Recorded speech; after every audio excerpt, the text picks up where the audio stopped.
What's up, guys? It's Neon Knight bringing y'all another build guide, this time for the Mage Sorcerer. Specifically with the Sorcerer, I have gone for a Black Hole Meteor build, and holy moly, it does insane damage. This build does incredibly well in the arena, and that's because mobs just run towards you wherever you are. Your black hole, drop that down, it sucks them up into it, and you drop your meteors on top of their heads for mad amounts of damage. It's also impossible almost to die when you get some life leech on your gear. The only way that you're really ever going to die is if you get one shot by something, and with the right amount of gear, that won't start happening until the 200 plus arena mark. But yeah, and just in general, it's a really great build for arena. And monoliths, it's pretty fast with the teleporting ability, being able to move over terrain, so really fast runs for getting your arena keys if you just rush the boss. This is probably the build that I would recommend to most players just because of the high amount of damage that it has and how safe it is to play at the high level in content. The only problem, and this is a kind of big problem, there are so many explosions on the screen, your computer might explode too. So pre-warning there, this is actually the only build that I've ever had lag with in this game. So if you do intend to play this build and you know that your computer's not too crazy, and actually my computer's not that crazy either. It's a decent computer, but it's not like a beast mode computer, and it definitely lags. You'll see that in the gameplay for sure.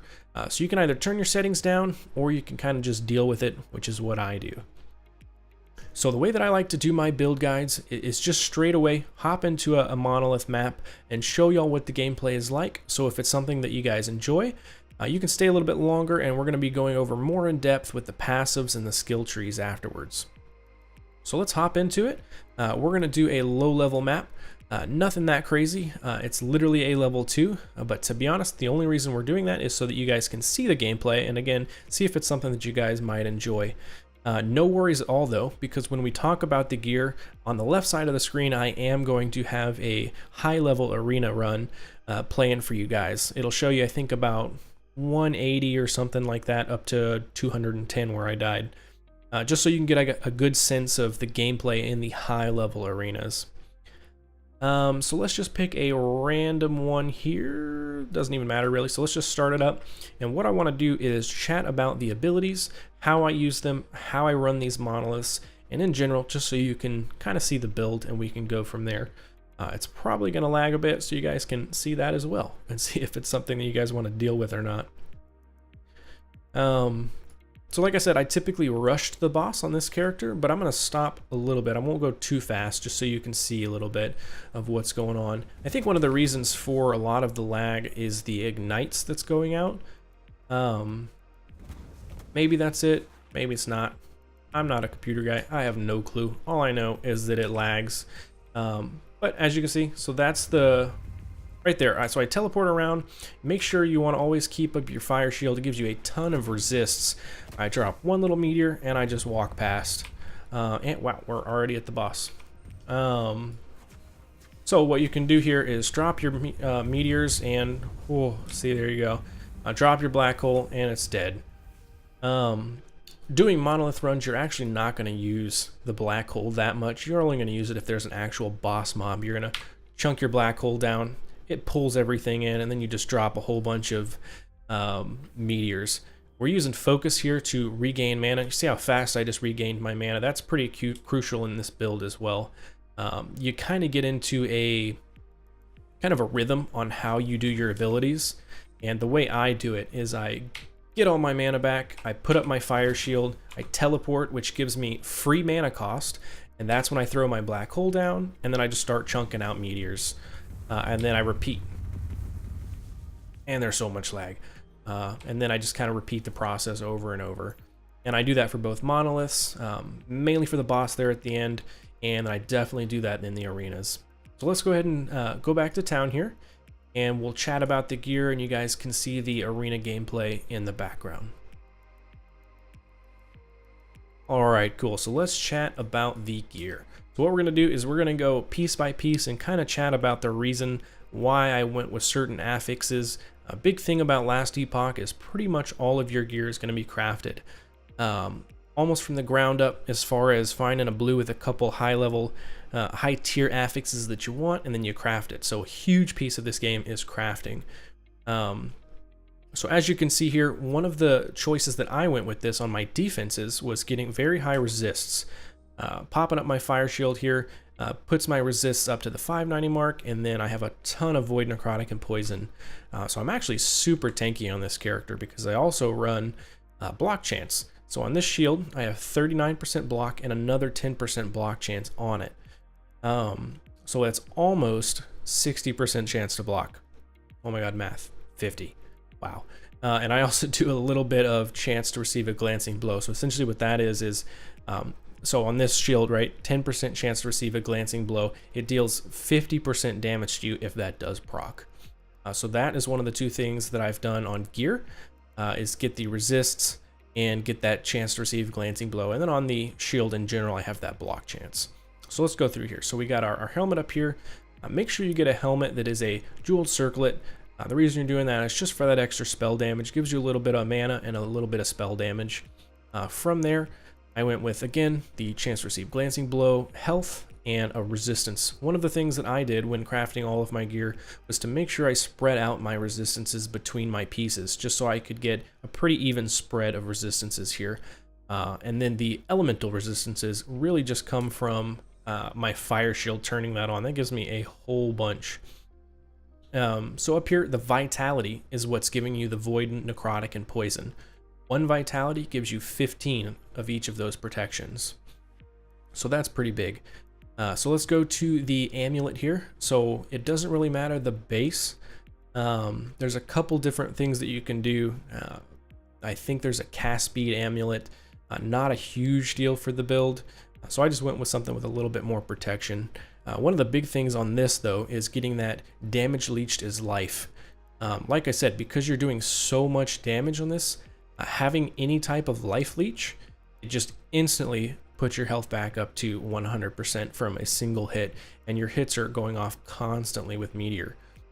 So very strong. I put a little bit of spell damage on this, and again, some resistances and health. Moving on to the belt.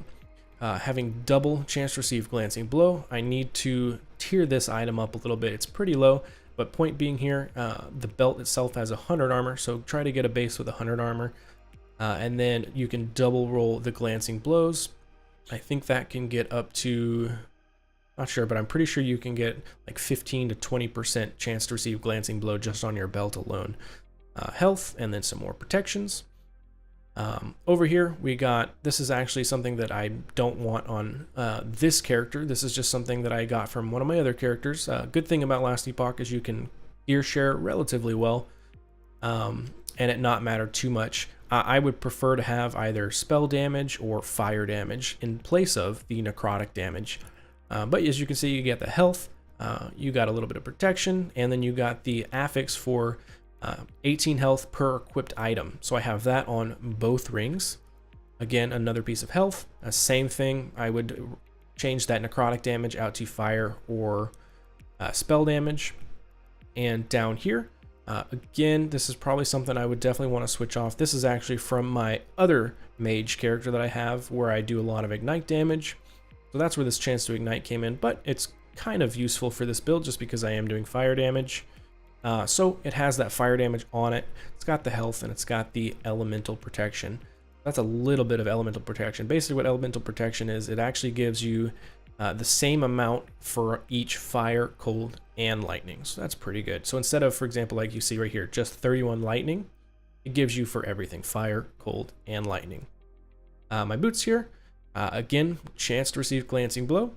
Health, I put some movement speed on it, and I got the vitality on it, so I can boost the void, necrotic, and poison. Once you get into the higher level arenas, this void is, you need a ton of void protection. Those void mobs will just do so much damage to you, even with the high amount of resistances. That is, I think that's what I've died every single time when I get to the 200 plus arenas, is a void mob one-shotting me. So keep that in mind. My gloves here, I went with a base that includes cast speed, so I have a little bit of cast speed. Again, not too crazy, it helps a little bit, but I really went for more of just a general sorcerer mage type gloves that have cast speed on them, so I could use it for any build that I want to build in the future. But big thing here is having that damage leached as health on hit. So total I have the 10% from my my gloves and my amulet, and that is what is giving me so much life leech to where I just instantly heal off of one meteor dropping on somebody. Health and more void protection. The wand here, as you can see, it's definitely good to get the base spell damage up as high as possible. I've noticed that in this game, the base spell damage on your wands vary greatly. Like, this is a level 64 wand, and it has, as you can see, 214, but I've seen the exact same wand go all the way down to like 130% base spell damage. It's pretty crazy. So you just really want to be on the lookout for a high base one. So with that, I went with spell damage, cast speed, chance to ignite, because there really was nothing else that I would put in that slot, and elemental protection. So between that and that, that's where I'm getting my base elemental protection. And then again, like I said, turning on your fire shield gives you a whole bunch of more elemental protection. So that's really the gear. Nothing too crazy. It's pretty much basic stuff for any type of mage sorcerer build. The only thing that you might change is having fire damage instead of cast speed. Like, that's probably what I would do, is if I spent some more time on this character, I would want to switch out that cast speed to fire damage instead. Same thing down here. I would want that increased damage over time to go to spell damage instead. So a couple things down here that I have. They are leveling uniques. There's really nothing in this build that is absolutely crazy for leveling. You just really want to pick up stuff and kind of craft as you go to get some spell damage, get some fire damage, health, and resistances. The only two things that I really could think of over here was, this is a level 1 item that gives you some elemental damage leached as life. That's pretty decent. But again, nothing too crazy at all. This is a pretty good staff. It is something that you would want to use if you find it. It's a level 20. And basically what it does, it gives a lot of ignite chance. So you got the ignite chance, and then you got the damage over time. So if you're going a fire build in general, this is a pretty good unique. Pairing this with any type of fire skill does pretty well. The three things down here that are actually pretty crazy for the set piece, the items themselves are not that great, but for a level 1, a level 16, and a level 10 item, if you're leveling, by level 16, you can have, as you can see with the set here, a 3-piece set will actually give you 500 elemental protection. For a level 16 character, that is insane. You're basically going to take no damage from elemental skills. So I actually did go this, and it was such an easy, smooth leveling process, just because I took like no damage. The only one that really benefits you is a little bit of ignite chance and fire damage over time on this one. So that's really the gear. Let's chat about the passives. So mage, you only want to do the 20 points in mage and spend the rest of your points in sorcerer, but we do have to spend those first 20 points in order to unlock sorcerer. So what are we doing? We're getting just a little bit of elemental resistance or elemental damage right here. Right here, this is where I'm building up to get those insane crits. I've had a 200,000 crit. Granted, it was on a little birdie, and they take more damage, but still, it was fun seeing a 200,000 crit. But every 3 seconds, your next spell does 200% increased damage. So that is pretty crazy. From that, I also got this right here, so it grants a little bit of critical strike chance and critical strike multi, and that's pretty much it for this tree. So from there, I unlock Spellblade, and we'll go over these. Oh, I'm sorry. I'm an idiot. Sorcerer. I do have another Spellblade character that we'll do in a different video, but we're doing Sorcerer now, obviously. So first what I did was just get a little bit of increased spell damage. I got some fire damage with some more chance to ignite, which again might be causing that lag, but it kind of comes with the points here. From there, I got a bunch of fire pin. So the 150 fire pin there. Increased cooldown recovery speed. So that's pretty good for your black hole, because it actually does have a cooldown. And your teleport actually also has a cooldown, which is pretty big to have that cooldown recovery, because one of the, in your skill tree for the teleport, every time you teleport, your next skill is free of mana cost, and your black hole does insane mana cost. it costs 200 mana, which is pretty much your whole pool of mana. So that's why it's extremely important to, anytime you black hole, you need to do a teleport beforehand so you can get that free cast. Mark of Brilliance here. So again, here's another way that I'm getting those insane crits. So whenever you cast a sorcerer spell, you have a 100% chance to gain a stack of Brilliance. Whenever you have 5 stack of Brilliance, lose all stacks, and your next spell has 300% increased damage. And then gain 35% increased elemental damage for each stack. So once you have those 5 stacks, you're dealing even more damage. So 300% increased damage, and that other one was 200%. That's 500% increased damage from those two things. And you can get those, if they align up perfectly, that's where you're going to get those insane crits. Right here, we actually have a pretty interesting thing. So the ones that we're using here is 100% increased fire damage if you've used a cold skill in the past 4 seconds. Now the interesting thing about that is that your black hole, when you're going in the skill tree, you get a node that makes your black hole also deal a bit of cold damage, and that's how it triggers this. So using your black hole will actually trigger fire and cold, so it makes you do 100% increased fire damage. So that's pretty crazy. Up here, I just got a little bit of intelligence and chance to gain 15% increased elemental spell damage on hit for 4 seconds. That's really nothing too crazy. It's just the intelligence there that's pretty decent. So that's really the build. I think I am level 80 at this point. So this is what a level 80 skill tree would look like.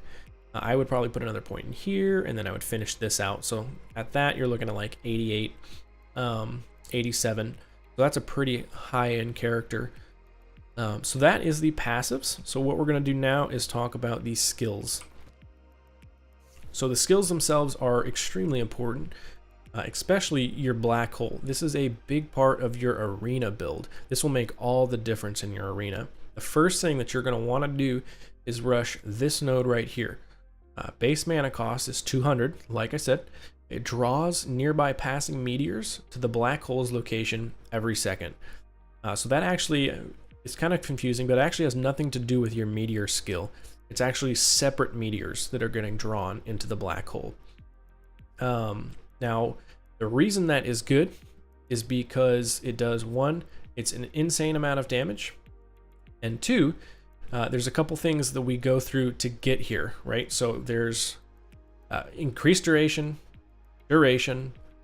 and then a little bit, here's that cold damage, right? So that's how we turn the skill into a cold damage. This one, so a whole bunch more damage, so 50% increased damage. Only 1 black hole can be created at a time. So essentially like this node right here, so create a second black hole. That wouldn't work with this one right here. But the good part about that is you can actually do this node up here, so 1 point here and then 3 here. Black hole has a 30% chance to create another black hole with 50% increased effectiveness, or 50% effectiveness when it expires. So that's really good. And that actually does not go against this right here, because you're only summoning the one at first, and then once it expires, you have a 30% chance to make another one. So this is a really good node. These are incredibly crucial right here. So 45% increased pull strength. So that is pulling mobs in from off the screen. That coupled with this one, 50% increased pull area. So those nodes are huge for arena. If you just plop this in the middle of an arena, it will pull mobs from all the sides, and it'll pull straight into it. And even the bigger mobs, and the ones that kind of rush as well, that sometimes is a problem because they'll rush out of the black hole. But when you have this pull strength, they get pulled right back in. This node, I probably would put it somewhere else. I've noticed that I'm not sure if it actually works or not. It looks good in theory, just don't know if it actually works. Black hole slowly drifts towards the nearest enemy not already inside the damage radius. So it sounds like it would be really good, but I'm not sure if it moves. And if it does, it moves very slow. So yeah, so I would definitely rush this one right here. And then these two afterwards, just so you can get the pull strength when you're doing arenas. And then this is the one that I would get last. Moving on to Fire Shield. This is the one that you're actually going to specialize first in when you level up the character. With Fire Shield, it's really just you're getting some defensive stats from it. So right here, so we're gaining a lot of elemental protection, like I was mentioning earlier, actually gives you 125% or 125 additional elemental protection. This is pretty much basically worthless. And then grants 40% increase lightning damage, reduces, I don't know why I have that. I shouldn't have that. That's weird. So don't put that there. That's pretty much pointless. So I guess these two are maybe I haven't, I don't think I despecialized this yet and re-leveled it. That's probably what happened. So I wouldn't do those. So what you would want to do is definitely get this though. I'll spend all 5 points here. So, because it lasts a lot longer, 15 seconds longer, pretty crazy. And it deals a little bit of damage extra. Increasing the mana cost doesn't really do anything for you, but right here, this is huge. So it has 200% increased area. That's huge. And it deals a little bit more damage right here. What I would do instead of these 3 points, probably over here, you could do it in here, 2 here, and then maybe 1 here. So reduce the 4 reduced damage for the threshold to shoot out a fireball. That's probably what I would do. You can do that, or you can put all 3 points into here. To be honest, either of them, it's not going to make too much of a difference. You could put it here, but again, so this is increased global ignite chance. The issue with this is, again, that's what's probably causing a lot of the lag, so maybe not. And same with this one, so nearby enemies have a 20% chance to be ignited. Same thing here. It's up to you guys. If your computer can handle it, maybe do this. Put 1 point here and 2 points here. That might be pretty solid. Teleport. So this one is also huge. You're going to want to rush this node right here. So it makes it have a cooldown, so 6-second cooldown. But your next spell is a free cast if you've used teleport recently. So recently is 4 seconds. And the big thing here is also to get teleport has increased cooldown recovery speed. So that's pretty big because then I can cast this more frequently. So you can actually have 100% uptime on using your teleport. So that just gives you more black holes because, like I said earlier, right, the black hole is a crazy amount of mana. So you don't want to use the black hole unless you've teleported recently to get that free cast. Outside of that, it's just getting some protections here along the way. Getting elemental damage once you've teleported recently, so 40% elemental damage. That's a pretty decent buff right there. Now this is pretty huge. I see a lot of people going ward and ward retention, but I actually don't like that. I actually like going this right here. Converts 12% per point of your current health to ward at twice its value, right? So when I use the teleport ability, I get 24%. Watch this. So bam, I just got 550 ward. And the good thing about that is because I would be damaging, right, with my abilities here, and my health is going to go instantly up.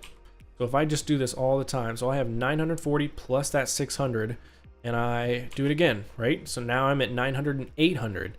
The whole time though, if I was actually in a map, my health would be instantly full, instantly full, instantly full. So you can get up crazy high just by doing your teleport on cooldown.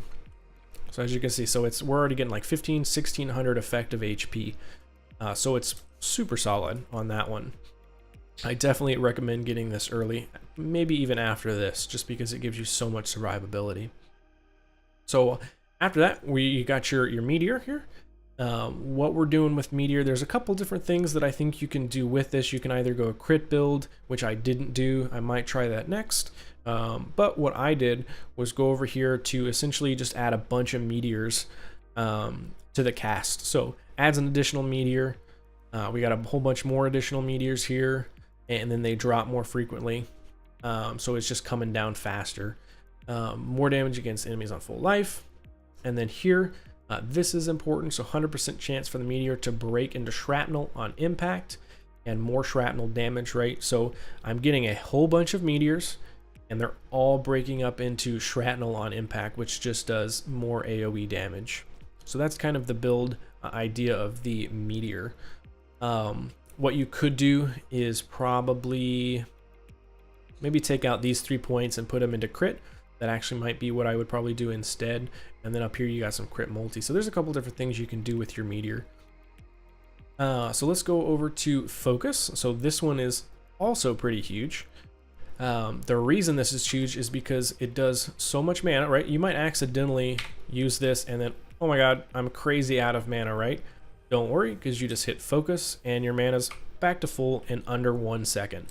And the reason that is because of these two nodes right here. So 5% increased mana regen for 1% missing mana, so that's huge. And then while channeling, you have 100% increased mana regen, so it just makes your mana regen insane once you press that. Everything else on here is pretty much just getting some defenses while you're casting. So you have some elemental protection while channeling, you have a whole bunch of armor while channeling, and that's really it. It's what you want to do is rush these 9 points right here. Those are the bread and butter of your focus. Yeah, that is pretty much it, guys. That was the skills, their skill trees, the passives, and the gear that I went with for this character. I know it was a bit longer of a video like most of my build guides typically are, but I hope y'all enjoyed it and I was able to explain everything clear enough so you guys can either copy my build or come up with some ideas on your own, and it's something you guys do enjoy. I know that I particularly enjoyed this character quite a bit, especially in the arena. This is a newer channel, and I will be coming out with several more build guides as well as tips and tricks videos for crafting, for in-game grinding efficiency. So if this is content that you guys do like, I would definitely appreciate the like and subscribe.